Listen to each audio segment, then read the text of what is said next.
You saw it there. It's only on Boom Broadcasting. We have the privilege and the honor and the permission to get out of pocket with Michael Davis. And you can see a little unique setup. We got a new intro package, so thanks to the creators for that. We got a new layout, and I could not think of a better way to bring this on than Jason Calenzo from Three From Deep. That's 3 times a week for Out of Pocket schedule. Where can you be expecting us? You can expect us on a weekly basis on Tuesdays and Thursdays, but I will be making an announcement a little later on in this episode that you may find us on a bonus day. You got to stay tuned for that. But I got Jason on. Jason, there are 2 big topics we need to cover today. And if you can see on the YouTube thumbnail, we are talking about LeBron James and him leaving. We are talking about the Dallas Cowboys and New York Giants as they have been slated to open up Sunday Night Football this year, the NFC East rivals. Jason, I know you covered a little bit of LeBron on 3 From Deep yesterday, which people can go watch on demand through the Boom Broadcasting YouTube channel. So if you haven't, go subscribe, just like the banner down below tells you to. You good talking a little bit of LeBron? I know they can catch your opinion on 3 From Deep, but always good, man. Always good to talk about little Mr. LeBron James here, the king. So yeah, I'm ready to go, man. If you guys have not been following Jason on 3 From Deep, he's been doing an incredible job covering the playoffs. He talked about Victor Wembanyama, the Parisian pillar. He's very happy about that. Talked about them yesterday. But this is a real conversation that we have to have. And LeBron James is, whether you like him, whether you dislike him, whether he did things the right way or the wrong way, he has had a historic career. Just reading off, obviously, he's number 1 in points at 43,440 and counting. He's got 21 All-NBA selections. That's first in NBA history. Number of wins in the regular season, he's number 3. Playoff points, number 1. Playoff wins, number 1. Assists, number 4. Steals, number 6. He's won 4 NBA championships, 2 with Miami Heat.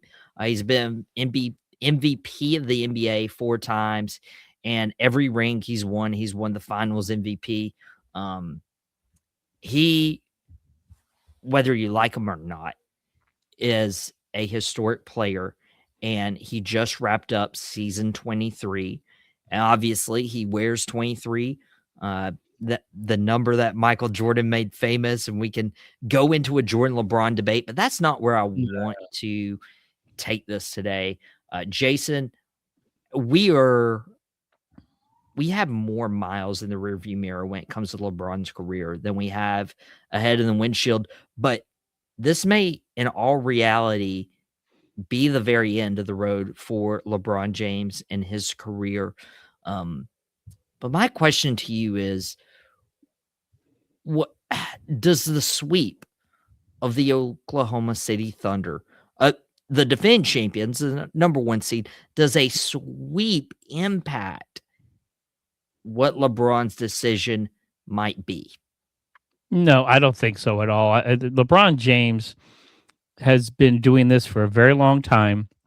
He is very calculated and really understands what he wants to do. I mean, everything he does is planned. He's kind of Tom Brady-esque. There's always a plan. There's always something behind the scenes going on. So I think his decision has nothing to do with the outcome of this year.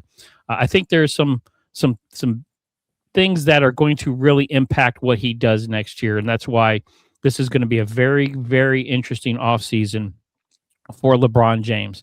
For me, I think the biggest thing is where is he going to fit in becoming an owner? And I know LeBron James always wanted to and has been directing himself and positioning himself to at some point in time become an NBA owner. And of course, we just had two franchise expansions with the Seattle Supersonics and the Las Vegas area, which we don't have a name for yet. So I think a lot of this is going to have to do with Adam Silver and talking with LeBron James, whether he's going to be in line to become an owner, because he can't play and be an owner at the same time. So I think that's going to have a huge impact on what he does and where he goes. I think he's a family man. So he's definitely going to sit down. He's going to talk with his family. He's going to see where they stand, what he should do. He had a very, very productive season. He averaged over 20 points a game. He really didn't slip at all, very high shooting percentage. So he was still LeBron James-esque. Is he that big, number one guy? Is he the superstar of the team and is going to just carry him? But no, he's not that guy anymore, but he's still an integral piece, whether it's going to be with this Lakers team, whether it's going to be with another team, or whether he just says, I'm done. I've done all I can do. There's nothing else I need to prove. I'm LeBron James. I got my championships. I got tons of records. What else do I need to do? So this is going to be an interesting offseason. He's going to tell us all in his way, because, of course, LeBron James loves to do, whether it's an announcement, whether it's going to be a show, who knows what he's going to do when and if he decides whether he's going to come back for a 24th year. But I really think, I truly do, I think the biggest thing is going to be whether he's in line to become an owner, because that is one of his biggest goals, especially after basketball. So I think if he's got a shot at becoming an owner, this really is going to impact what decision he makes moving forward. And thinking about LeBron and what his impact has been, he's not the number one guy. And as soon as the Lakers traded for Luka Doncic, it was very evident that this wasn't LeBron's team anymore. They were going to build this through Luka Doncic. And honestly, the Lakers started to be okay with that mindset when it came to Anthony Davis and the work that they did to make Anthony Davis a top 10 player in the NBA, especially for their 2020 NBA Finals run. But LeBron this year, averaging, as you mentioned, nearly 21 points, 7 assists, 6 rebounds, and over 50% shooting.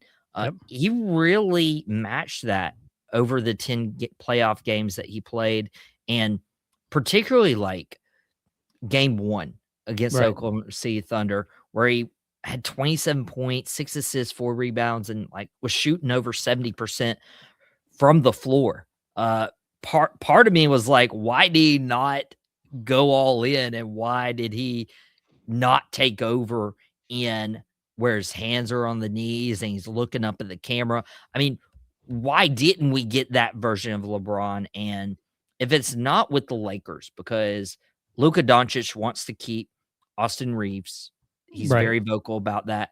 I don't know where Giannis would fit into any sort of equation, whether they want to try to get Giannis on the team and pair him. But I mean, you'd obviously have to ship out LeBron James at that moment to Milwaukee, which I wonder how that would look.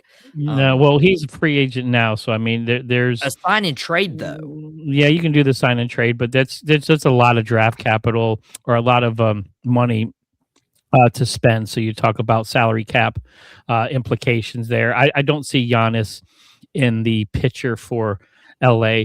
They're going to definitely have to make some moves, but I really think if LeBron, and what I'd like to see is the storybook ending. I'd love to see LeBron go back to Cleveland. If he's going to play one more year, bookend the career. Why not? Go back to your home, do the farewell tour, say, hey guys, this is my last year.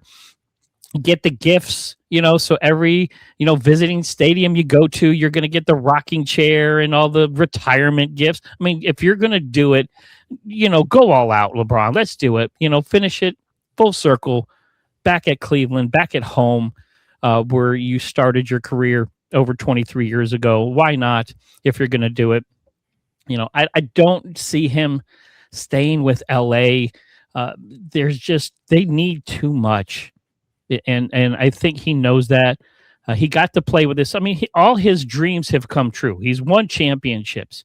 He's going down as one of the greatest to ever play this game. He has made a huge impact to the sport, to the sports world, to the philanthropic world. He's opened a school. He's done, he does the movies now in his production. So, I mean, there's just so much he has done. He has nothing left to prove. Got to play with his son in the playoffs. I mean, that's just so cool. He's what else is for him to do? He doesn't have to prove anything, doesn't have to do anything else. So, and I think he knows he's not in the future of the Los Angeles Lakers. He knows it's Luka Doncic's now. The Lakers really have to focus on building a better team around Luka, because you saw just how poor that bench was. Again, I know Oklahoma City's the champions, but man, they're such a deep team. And if anything in these playoffs has shown you, me being a Knicks fan, Knicks have a pretty nice deep bench, and you have to have a deep team to go deep in these playoffs. So I think he sees that, and I know he's not in the future plans for the Los Angeles Lakers. So step away, let the Lakers do what they got to do, and now you get to do what you want. Go finish your career somewhere else if you want to, or walk away, put the ball on the center of the court and just walk away. You can do whatever you want. You're LeBron James. So this is going to be interesting to see where this goes and how long it takes him to make that decision this offseason. And you bring up a good point. There's not much left for him to do unless he was chasing a ring. And with LeBron and with just the narrative around him, people would say he chased a ring. He chased a fifth ring to try to get to Kobe, to try to get to Jordan. And so would the fifth ring even hold much weight? And where could LeBron go? Because LeBron can't go to a certain team and be the GM and try to audition for that Seattle or Vegas job. He would have to go to a team that is complete and ready to win. Cleveland in the playoffs is a possibility. Right. You would definitely have to get rid of James Harden for that to work. But then you need somebody. You could do. you could definitely need do that. somebody outside of Donovan Mitchell who can be the guy as LeBron's there doing his farewell tour. And even at that point, like, is LeBron's farewell tour a distraction to a Cavaliers team? Like, would that, I think the Cavaliers set themselves back by trading for James Harden. It might even set the organization back even further, winning wise, if they let LeBron come in for a farewell tour. Well, that would not be the focus on the farewell tour. Would not be about winning. The answer to every question would be about money. So you talk about a marketing individual's dream. LeBron James coming home to Cleveland, his face would be on every building. The jerseys would be out in full force. I mean, this would be just an influx of capital and sponsors.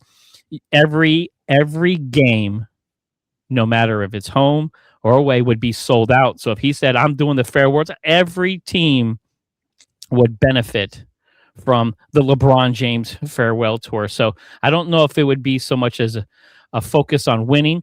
I think he can still help a team win. When you're averaging over 20 points a game and you're still LeBron James, especially if you don't have to be the guy, you can kind of lamp in the background or even come off the bench. I think he could be that sixth man. Maybe he can win a sixth man of the year award. When he needs another award, he hasn't won a sixth man of the year award, so maybe he can get that. But this is bigger than just winning and losing. This is goodbye to an icon. This is a farewell to the fans that have loved him for 20 plus, even longer than that. Even when it started in high school, I can remember, 25 years ago watching, his high school team on television. When do you get to watch a high school basketball team play on like good regular cable television on ESPN? It was amazing. Like the fervor and the excitement around him was insane. Him coming out, and he has exceeded all expectations. Whether you love or hate him, the Jordan LeBron comparisons, this is beyond that. If you talk about somebody that came into this league with some of the biggest expectations, he blew those out of the water. There are so many guys in sports that come in with huge expectations that fail, that just don't live up to it, that end up doing things the wrong way, or really just having a terrible career. He blew all of that out of the water. He came into this league, um, the chosen one, and he is leaving still. Not only just the chosen one, he's leaving the king. So, phenomenal career, whatever he decides to do. But this is going to be interesting this whole off season. I'm going to be talking about it a lot from three from deep. So, we'll see what he does. But this is going to be very interesting what he decides. And one of the big things with LeBron at this stage is, I personally don't feel like we're going to remember him being swept in his final playoff series to the Thunder. Mm-hmm. I don't know if Cleveland's the right way to go. I don't know if he would stay with the Lakers, and that would just be the easiest option since he's already there. Or Right. go into a new team. Like, if Anthony Davis wasn't traded this past season, I would genuinely believe that Dallas could be a destination if he were to put on a new jersey. You have Kyrie Irving, a buddy of his. You got Anthony Davis, a buddy of his. Klay Thompson from that same generation. You got a young generational talent in Cooper Flag. And you have no state tax in Dallas. It's a bigger city. He loved watching the Cowboys games. He could be a Maverick. Or if you wanted to build your legacy, when's the last time the Knicks won a title? If he went to the Knicks in a very easy East, a very easy East, LeBron would be a New York legend in a year. It'd be interesting to see, but there's a team down south that doesn't have any state income tax also, that he's also worn a jersey for, that just happens to be one of your favorite teams. So I would not be surprised also to see maybe a return to South Beach again, just to try to bookend a career. He's got so many decisions. And this is the other thing too. He's never had this much of a choice. Like he's made his decisions. Hey, I'm going from Cleveland. I'm going to LA. Hey, I'm going to Miami. I'm going to play with my boys. I'm going back to Cleveland. I want to go home. This is like a free decision. He can like go anywhere he wants and do anything he wants. So I don't think he's ever had this kind of choice before, this much freedom to choose what he wants to do, where he's not, he's not like, okay, I'm fitting into their plans, or I got to fit into their plans. I got to fit into that team or that bench. He can go in pretty open and like, guys, I'm going to just be a role player. I'm going to finish out my career here. I mean, this is very, very interesting. We've never talked about how free of a choice he has in 23 years of his career, where something wasn't dictating where he was going. So this is going to be pretty cool to see what he does in his decision. And I'm sure once he finally makes it, everybody's going to blow up. This is going to be 24 hours on ESPN. It's going to have this is going to be like the biggest news story of the NBA offseason on what LeBron James does. And what will LeBron do? Again, you can watch Jason on 3 from Deep. So you'll be able to follow everything that they're doing with LeBron. And will he retire, or will he come back to the NBA? But Jason, the original reason I wanted to invite you on, yes, you were a NBA aficionado, but our Cowboys, and I'm saying our Cowboys because I know you're a closet fan. You keep saying you like those You keep No. saying you like those Giants up No. there in New Jersey. Mm. You have the New York Giants and Dallas Cowboys opening Sunday Night Football in week 1, and it is going to be I feel like you have to start the season off with the Cowboys-Giants. It's become one of the most fun rivalries to watch on opening week, and probably more so this year because the Giants are building something. They are drafting high in the draft. They've got young Jackson Dart on a rookie contract, which is where quarterbacks and teams usually thrive. You have Cam Scatterbo. Hopefully, he would be back from injury. I don't know the status on what he's going to do, whether he's available week 1 or he's available later on in the season. You got Malik Neighbors coming back. You guys draft Arvell Reese, and we'll talk a little bit more about first rounders. But Jason, when it comes to a Sunday Night Football opening week matchup, and I know we have to have the entire schedule released here soon for the NFL, I don't think they got this wrong. I feel like this was the best choice no matter what else you had to offer. Well, this is a marquee matchup. You have America's team versus one of the biggest up and coming teams. So you talked about it, Jackson Dart, Cam Scatterbo. You talk about two faces of a franchise now that they're really trying to market. You also have John Harbaugh. All of a sudden, they got this new coach, infused into this team. You look at that defense. I mean, so this is going to be a huge matchup, and I'm really surprised that you have not brought up the fact that we have met 12 times in the opening week since 1965, and you have won 11 of them. The Giants have only won one time opening week when they faced up against the Dallas Cowboys, and that was back in 2016. Last time we faced was 2023. You killed us 40-0. So I'm just really surprised you didn't bring any of that up. But I appreciate that. But this is a huge matchup. This is a sexy matchup. Marketing. You're talking about two storied franchises. Eyeballs are going to be on this screen. Lots of new players. Lots of excitement. New coach in New York. Two electric players in New York. I cannot wait to see Jackson Dart year 2 playing under Jim Harbaugh. This is going to be an awesome just combination because you saw what Harbaugh did with Lamar Jackson and how he turned his raw talent into an MVP player. I'm hoping he can do that with Jackson Dart too. So I cannot wait. This is going to be a huge matchup, a huge Sunday night game. And I can't think of a better way to start this season off because, look at it. You had the Seattle Seahawks win the Super Bowl last year. Do you want to see them is that your marquee team, a West Coast team? Nobody watches the Seattle Seahawks unless you're, in the Western time zone.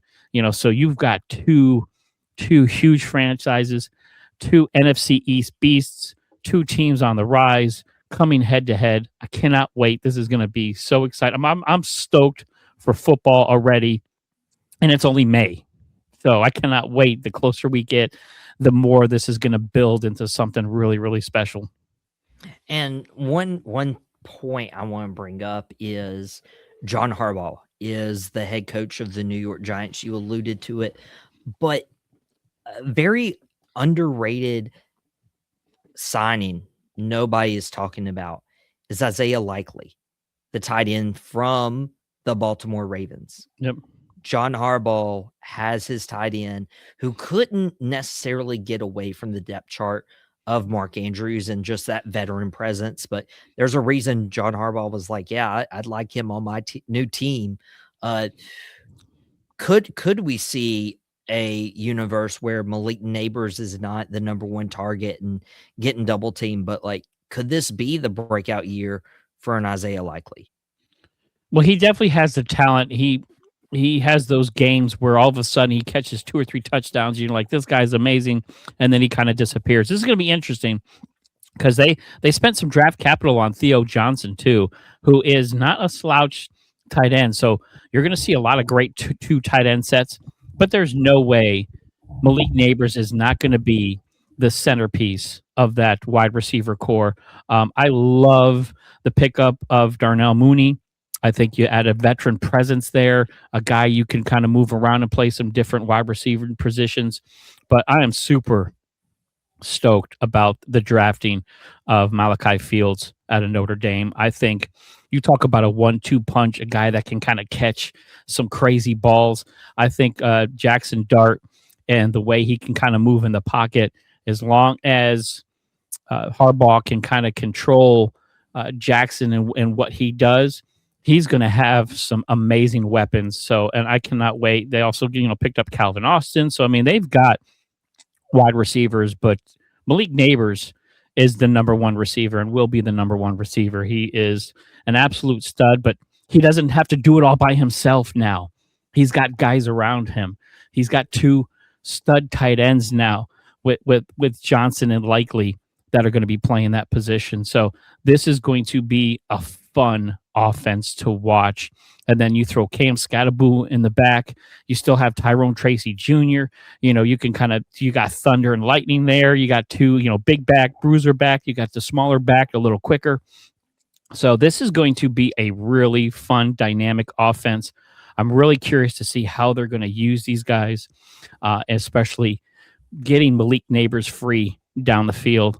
But I think Malachi Fields is really going to be the guy that's going to help with that.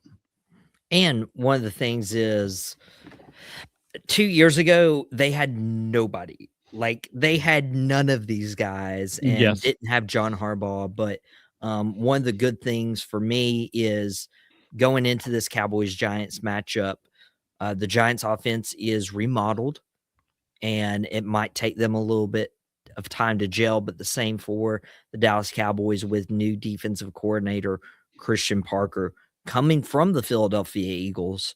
Christian Parker helped Kenyon Mitchell. He helped Cooper DeJean. He really helped shore up that secondary for the Eagles. And while the Eagles lose his brilliant mind, Dallas gains it. And honestly, I want to see what Christian Parker does against John Harbaugh and what this Giants offense is young. If they get healthy before week 1, it could be a big test for what Christian Parker is. But the one thing going for me, though, is the Dallas Cowboys have Brian Schottenheimer. The New York Giants have a Super Bowl winning head coach, John Harbaugh. Schottenheimer's his second year as an NFL head coach in his career. The great thing is no head coach has won a Super Bowl with 2 different teams. We tried that formula with Mike McCarthy. We got to the playoffs. We had great regular season success, but it never translated. And one of the things with John Harbaugh is he hasn't won in a really long time.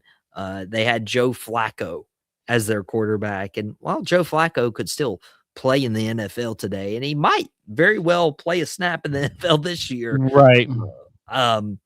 It's just a totally different game of what John Harbaugh is getting, and we'll see if he can talk into some of these Giants players. But we're in a very unique position of drafting rookies. The New York Giants, for their NFL draft, had 2 very high picks. As a matter of fact, they drafted Arvell Reese 5th overall, and they drafted the tackle out of Miami, Francis Mauga. So you had 2 top 10 picks, and Dallas did have 2 first-round picks. And Josh Scott and I, on Out of Pocket a few weeks ago, talked about the impact of teams with multiple first-round picks. Does it translate to success?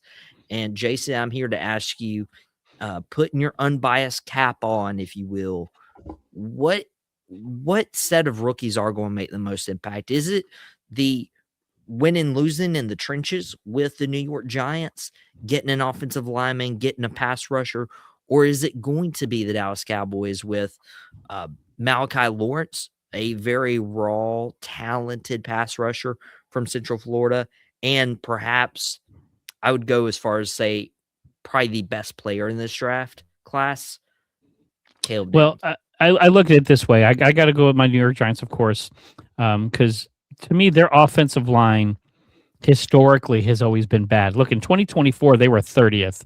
They were terrible. Last year, they were ninth, so much better. So now you have that high rated offensive line, and now you add CC to that from the U. This I'm really excited. I want to see how this is going to match because that's going to really determine how this offense is run and how successful Jackson Dart is going to be because he's still young, only year two, injured last year, so he's coming off an injury. So you still have that in your mind. So that offensive line, adding CC to it, I think is going to be super important to the success of the New York Giants. So I'm going with my boys. Those two draft picks on both sides of the ball are going to have huge impacts. I mean, you talk about Arvell Reese, fifth overall pick. He should have gone in the top three, yet he falls to the New York Giants. So now you have Brian Burns, Abdul Carter, Arvell Reese, Kayvon Thibodeau, and Tremaine Edmonds, who they got from Chicago. And I was looking at this. That front four, all of those guys, or front five, all of those guys were first round picks. Brian Burns, first round pick, number 16, from Carolina. Abdul Carter, last year's number 3 overall. Arvell Reese, number 5 this year. Kayvon Thibodeau was a number 5 draft pick in 2022. And Tremaine Edmonds was a first round pick from Buffalo back in 2018. So that front is going to be dominant. And I'm excited to watch this. So not only you're going to have a great offensive line, you're going to have a great defensive line. So I think these two guys and these two draft picks really are going to put the New York Giants on another level and really compete, not just to make it out of the NFC East, but I think they're going to compete for a championship. Look, John Harbaugh, I think of Jim all the time, but they can interconnect. But John Harbaugh, his first year in Baltimore, won 11 games, won 11-5, made it to the AFC Championship game. So I'm hoping he can kind of catch that lightning in a bottle because he has the tools, he has the players. I'm a little leery about Matt Nagy. I'm not a huge Matt Nagy offensive coordinator fan, but I'm going to give him some benefit of the doubt because right now he's got some guys on that team that are absolute studs, and I am excited. I was excited last year, but I'm even more excited now because, again, that offensive line to me is key, and it just got better. It was better last year. I think it's going to even be better this year. I don't know. When you start talking about Matt Nagy being the savior to this offense, it doesn't fit too well. I gotta and gotta try. You were bringing up some notable people when it came to that front seven, but what I'm noticing is Tremaine Edmonds coming from another team. You saw success there. Brian Burns came from another team. You saw success there. Arvell Reese is a rookie. Let's see how he does. But there's two where it's like Kayvon Thibodeau, like how impressed were we? It feels like he's underperformed a little bit, especially for a first round pick. And Abdul Carter, rough year. Obviously not focused. I'm not going to get into the reports of what he was doing when he shouldn't have been doing it in the first place. And even Chauncey Golston, like getting him from the Cowboys and the success he had a couple years ago in Dallas, they are trying to mesh veterans who have proven themselves with raw first round talent. And if these veterans like a Brian Burns or a Tremaine Edmonds can, rub off, that's all you need to do is rub off on some of these guys who are younger and have all the talent in the world. But the Giants, as much as they've improved their defensive front, they do lose Dexter Lawrence in the deal with the Cincinnati Bengals. They did get an offensive lineman out of that, getting to trade up for a 10th overall pick in this year's draft to draft the tackle out of Miami, but could be a very, very big issue. I don't know if you put Dexter Lawrence and Micah Parsons in the same breath, but No, you can't do that. in terms of the impact they had on teams, no matter the other 10 players surrounding them, uh, that is something to be said. And I wonder if there is going to be a realization of like, oh, Dexter Lawrence was really, really good. No offense, DJ Reader. Well, Dexter Lawrence only had a half a sack last year, so Sexy Dexy wasn't very sexy last year. So to flip him into a stud offensive lineman, I'm going to stick with that. But let me flip it on you. Let me ask you the question here with your Cowboys. With your draft and the way you guys drafted, do you see those guys making instant impacts on your team? Yeah. I know where Caleb Downs was going to fit. I still don't know if we fully know. Don't know if the Cowboys are kicking the tires on Kenny Clark or not from Indianapolis. If that was the case, obviously Kenny Clark would be a great nickel corner. Then you have Caleb Downs maybe playing some safety next to Jalen Thompson and, subbing Malik Hooker in every now and then. But I don't know what we're going to get from Malachi Lawrence. I expect him to be in the rotation with a Rashawn Gary, with a Donovan Ezraku. But it's going to be interesting to see how Malachi Lawrence, because he did shoot up draft boards Yes. really suddenly. I mean, you guys traded up to kind of get him too. So I mean, that was a huge a choice to do it. I mean, and that's something that they're going to have to kind of live with. I mean, was that the best choice to draft? Trade up and get him. That was a huge chance. I do believe the Cowboys trade up to get Caleb Downs, and maybe trade back to get Malachi Yeah. Lawrence. Oh, that's right. But Okay. the risky part was trading with Philadelphia, so they got Mekhi Lemon when Pittsburgh was very interested. Right. Of course they would. That was the difficult part with Dallas and trading. But Caleb Downs, he was super smart at Alabama, super smart at Ohio State. And when you're implementing a new defensive system and Christian Parker coming in, I believe that Caleb Downs can come in, immediately learn the playbook of Christian Parker, and make an immediate impact day one. Because one of the biggest losses for Dallas last year is when we let Jordan Lewis walk to Jacksonville for 3 years, $30 million. Right. That's a pretty pricey nickel corner, but Jordan Lewis was worth it. Jordan Lewis was obviously getting older, but we saw the impact. Now you bring Caleb Downs in, he can play at the safety, he can play in the nickel, he can honestly probably play anywhere on the field. And I think he's going to make a huge impact. And I'm very, very excited. But I still think this Cowboys team has some weaker points. I don't fully trust anyone in the secondary other than Caleb Downs, and that's a problem. That's a problem. That's very interesting.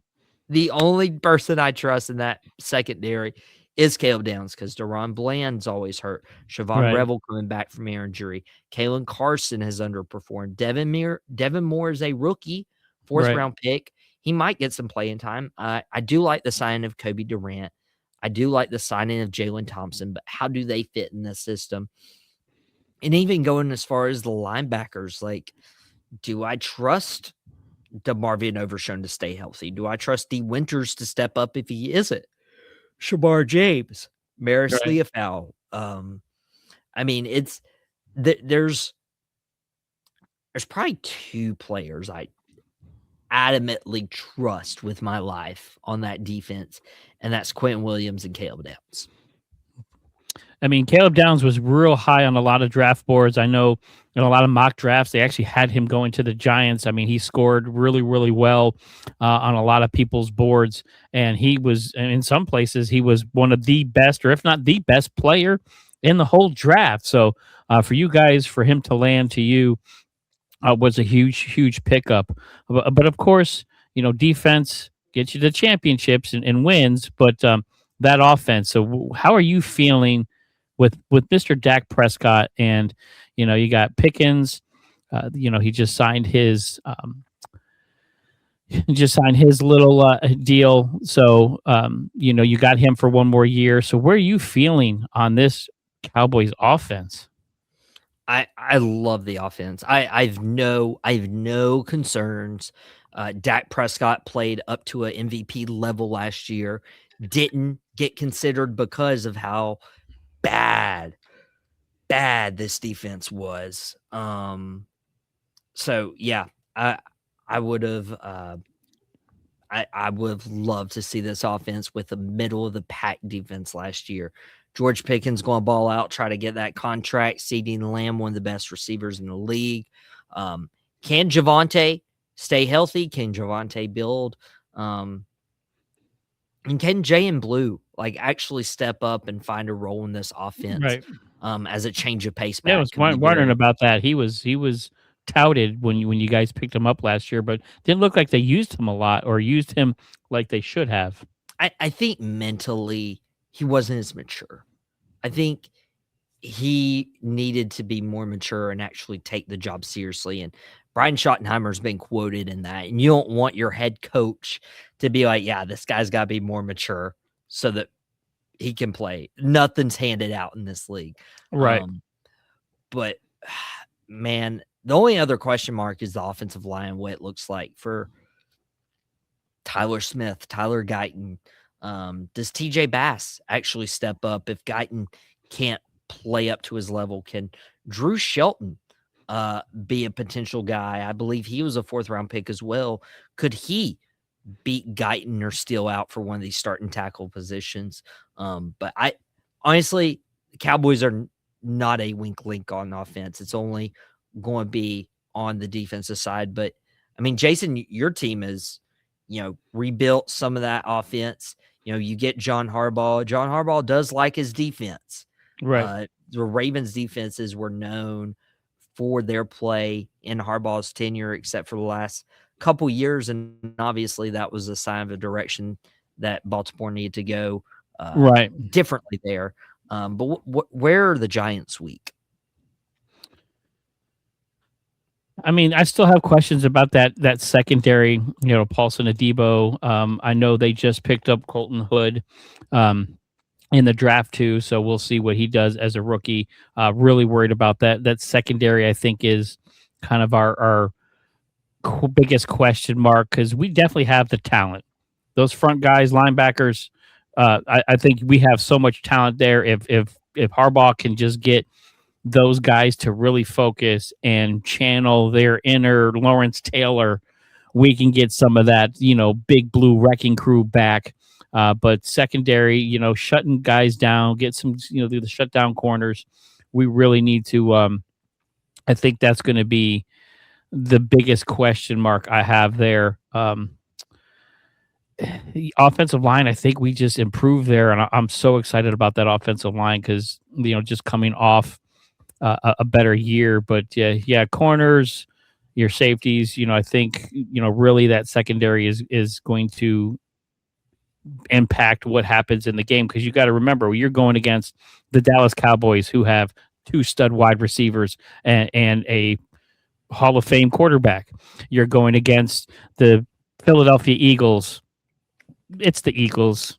I don't want to get a little nauseous, but Jalen Hurts, and you still have, even though AJ is not there anymore, but you still have some really good wide receivers there. So, they need to shut down guys in not play from behind like they did in a lot of games last year. So it'll be interesting to see how they really focus on that secondary. So, because, Harbaugh, when you had Ed Reed and you had Ray Lewis, you didn't have to do much coaching. Those guys did the coaching on the field. So I'm really curious to see, if Brian Burns and Edmonds, the veterans of this team, are really going to start taking that lead and start pulling these rookies and really coaching on the field. Because it's going to be, we have just those huge expectations now with this defense. We have the names, we have players, they have to perform now. Yeah, and you talked about Abdul Carter being just very mediocre last year and coming in with so much hype. So we got to see if he's going to have a bounce back year, which he better. You can't be drafted that high and have that much talent and just fall flat. So it'd be interesting to see. But uh, I think New York Giants are poised for a much better year than 4-13 from last year. Mm. Well, we'll see how that shapes up, and we'll be covering a lot of the NFL over the next few months as we wait patiently, kind of impatiently, for the NFL season to kick off. But we still got the NBA playoffs. You can watch Jason on 3 from Deep 3 times a week, except I am giving him Saturday off. I And appreciate that. I will give you Saturday off for 2 reasons. One, you were so gracious to give us an out-of-pocket appearance today on Thursday on our days back. Again, out-of-pocket schedule is Tuesdays and Thursdays at 3 p.m. And Jason, you did an incredible job on yesterday's show. And I'm not gonna lie, I kind of miss out of pocket. So if you would be so Me too. gracious, if you'd be so gracious to accept this absence request, I would love to drop an out of pocket episode on Saturday. In your place, would you allow me to do that?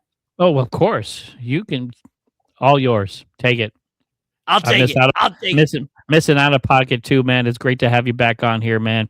Much love. You do phenomenal job. So my mentor, Mr. Michael Davis, thank you for having me here. Of course. So on Saturday, I will be in Jason's place of 3 from Deep, and we'll do an out of pocket episode. And we'll keep the basketball theme. I'm going to drop my first mock draft of the NBA lottery after the order was set this past Sunday. I got thoughts, and there's Mm, some rumors going around that the first mm, overall pick might not be obvious. So I'm really? going to cover all of Mm. that on Saturday's special out of pocket episode. Thanks to Jason for letting me steal his spot. But enjoy your extended vacation. Hope to see you back on next week. And guys, this has been Out of Pocket for your Thursday viewing pleasure. And we are going to see you back here on Saturday. Go check out Jason's 3 from Deep from yesterday. You're not going to regret it. Everyone, we'll see you next time.